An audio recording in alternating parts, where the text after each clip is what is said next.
9 दिवसाच्या गणेशोत्सवानंतर जालना शहरात गणेश विसर्जनाला सुरुवात झाली आहे.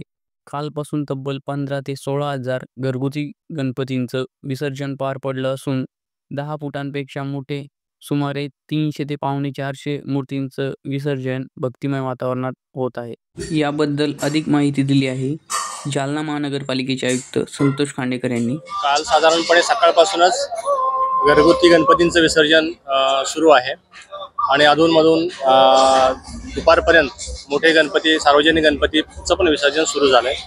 साधारणपणे 15 ते 16,000 पर्यंत आपल्या घरगुती गणपतींचं विसर्जन झालं असेल एक असा आम्हाला अंदाज आहे. आकडेवारी आमच्याकडे जी आहे ती 12-13 हजारापर्यंत आहे, पण त्यापेक्षाही जास्त आपल्याकडे गणपती विसर्जन घरगुती स्वरूपाचं झालं आहे.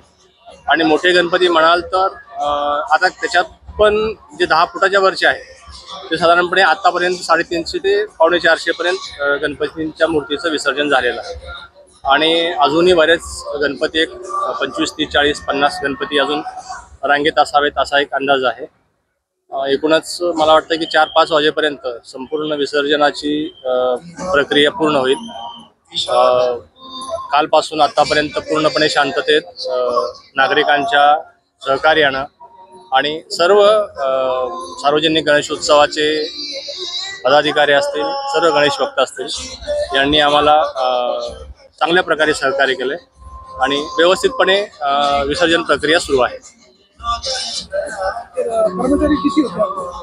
आपले 150 कर्मचारी होते आणि आपण जे विसर्जनासाठी काही टीम बोलावतो प्रायव्हेट, ती एक 40 लोकांची आहे. आपला आपत्तीचा विभागाचे 25 कर्मचारी आहेत. बऱ्याच इतर NGOनी आपल्याला मदत केली. पोलीस प्रशासनाचाही 125च्या आसपास स्टाफ होता. आपला मेडिकलचा स्टाफ आहे. 3 शिफ्टमध्ये आपली सगळी लोक काम करत आहेत आणि बाकीची व्यवस्था गणेश भक्त आणि त्यांचे एकूण 500पर्यंत 400-500 लोक आपले इथं सर्व प्रशासनाचे काम करतात. निर्माल्यासाठी आपल्याला NGOनी मदत केली. त्यांनी ते निर्माल्य कलेक्ट करून ते विधिवत त्याचं म्हणजे त्याचं खतामध्ये रूपांतर करून ते पुढची प्रक्रिया डिकम्पोजिशनची करतायत. महापालिकेच्या वतीनेही ते आम्ही एकत्र केलेलं आहे. ते कुंडात जाणार नाही अशी पण व्यवस्था केली होती आणि त्यामध्ये आम्हाला लोकांनी चांगलं सहकार्य केलं. साधारणपणे आता मोठ्या गणरायांचं विसर्जन कधीपर्यंत होईल असं वाटतं? 4-5 वाजतील असा एक आमचा अंदाज आहे. आज 4 वाजेपर्यंत संपेल साधारण.